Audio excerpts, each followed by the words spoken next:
Tennis Features Share Rafael Nadal again succumbed to injury at Indian Wells, and Michael Graham confronts the question that's been easier to avoid for far too long now.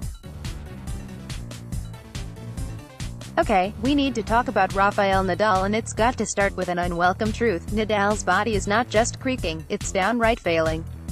The world number 2 withdrew from his scheduled Indian Wells Masters semi-final against Roger Federer just 2 hours before it was due to start, as yet another tournament ended in retirement. It's not a unique event and, sadly, nor was it even remotely surprising. In fact, you could even argue that it would have been more surprising had he actually completed a tournament. Nadal's 2018 was absolutely wrecked by injury. He retired mid-Grand Slam on 2 occasions before cutting his season short by withdrawing from the ATP Finals in need of ankle surgery. Along the way, there were a spate of other withdrawals ahead of tournaments, almost too many to count. Never for a clay tournament, though, oddly. Even this season, he retired from the Mubadala World Tennis Championship and withdrew from Brisbane ahead of time. He managed to play a full Australian Open but looked so far removed from his usual self in the final against Novak Djokovic it was hard to not feel some sympathy. In 2018, he only actually managed to complete 7 tournaments, and 5 of them were on clay. His retirements from the Australian Open and US Open meant that aside from the entire clay season, funny that, the only other tournaments Nadal managed to play to a conclusion were the Canadian Masters and Wimbledon. Now, the object here is not to criticize Nadal. He is, and has been, an absolutely sensational player. However, it is an inescapable fact that his injury record has become so bad that he is now actively short-changing tennis fans. I warmed up today and I felt that my knee was not good to compete at the level one needed to compete in semi-finals, Nadal said in a news conference when he pulled out of the Federer matchup. You can imagine that I can't be happy. Sometimes it's tough and can be frustrating for me sometimes personally to go through all this stuff.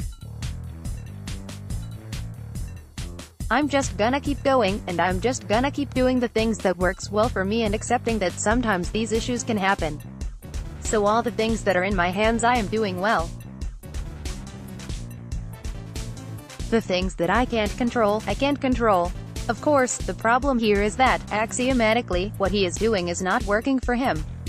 You can accept that this particular withdrawal carried more disappointment for fans as it robbed us of the increasingly rare spectacle of an on-court meeting between Roger Federer and Rafael Nadal.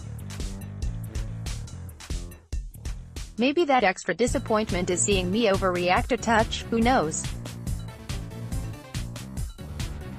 Roger Federer said, after cancelled Rafael Nadal clash but hopeful they will have more epic battles. https://t.co/xprms8zp7j tennis 365 at T365 official March 17, 2019. But Nadal's injury record in the last 15 months or so is there for everyone to see. During that time he has started just 12 tournaments and retired in a quarter of them. Clearly, something isn't working for him. And neither, frankly, is it working for me. Roger Federer has been criticized in recent years for not having the stomach to tackle the clay season. He looks set to change that pattern this season, and credit to him for that.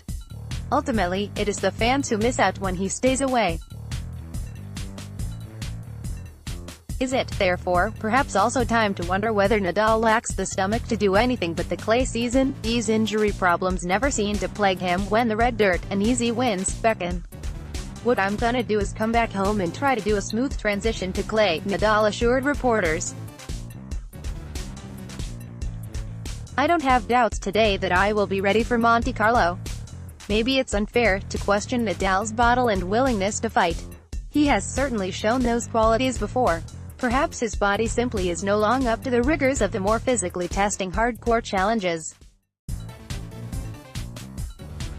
It's hard to judge in all honesty, but what is absolutely beyond all doubt is that Nadal has to change something. He needs to look at his routine, his training, his scheduling, and his full medical options, because right now all he is doing is shortchanging both himself and his fans, and that's just not good enough. More from Tennis 365, Rafael Nadal, Roger Federer.